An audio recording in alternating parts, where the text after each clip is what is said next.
Red Oak 2. It's as much of a what is it as a who's it made by and a where is it? Because it's just kind of a lot. But I'm going to actually kind of tell you a little bit about the story.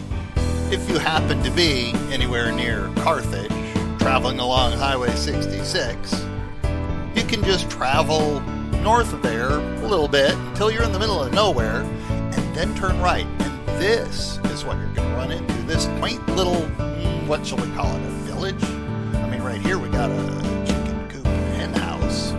But a little community, I guess, because its village is, yeah, okay. And that kind of goes into the who of it. This whole place, I guess Peacocks too, was designed by a fellow by the name of Lowell Davis. I don't know if you've ever heard of him, but I actually ran across him years ago, probably a couple of decades ago now, through his Foxfire Farm figurines. Yeah, it's true. I'm kind of a big kid at heart, so toys, well, you know, they intrigue me. Anyway, this gallery. You'll see some of his works there in the gallery.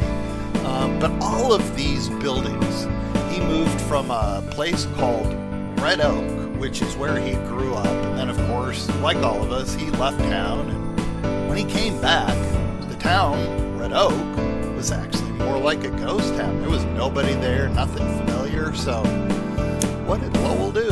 Well, he bought all the buildings and moved him to his place there at Foxfire Farm and made a place called Red Oak 2. And of course, he had a lot of his own embellishments. Being the artistic, he used his artistic license everywhere. But part of his artistic license was reusing, recycling, and then just celebrating some of this really old stuff that people just kind of threw away and left for garbage. Now, you know, this little shack, I don't know, there's a lot going on in here. Is it garbage? Is it art? Well, according to Lowell, it's probably art. I mean, check out that chandelier right there. And there's so much charm in the place. And, you know, this was actually his farm and a little bit of swampy area, so why not put this really cool thing around it? He has plaques and things that tell you about some of the buildings, how it relates to some of his history, some of the history that was made in a couple of these buildings. So I found that very interesting. Now, this whole thing is set up pretty much like a racetrack. You can drive in and around like a big donut and sit and watch a movie if you're here at the right time. But it's made so that you can drive in and drive out. You can get it out of your car. Obviously, I did to take a few really cool little shots here, but you can drive in, drive out, or you can spend some time, read the signs, really absorb everything that's going on here. Yes, it's a functional church. There are actually people living in the place. Intermingled amongst these buildings is actually a bunch of people that own the buildings. I guess it's 100% owned now. So they own these little exhibits and keep them up and do what they can to keep the integrity of the place alive. Well, I will also say, and if you pass this little bee hut here, you go back into Lowell's gallery from the other side. I met Lowell's wife last year. I came for a visit.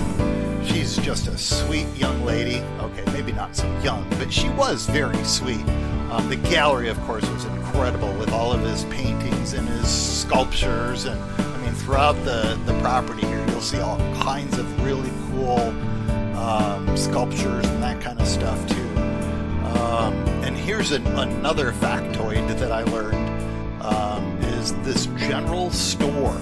Apparently, this is the general store that was in Red Oak, and his father ran it. And this is where he'd sit in the store and learn all his painting and sculpting and artistic ways.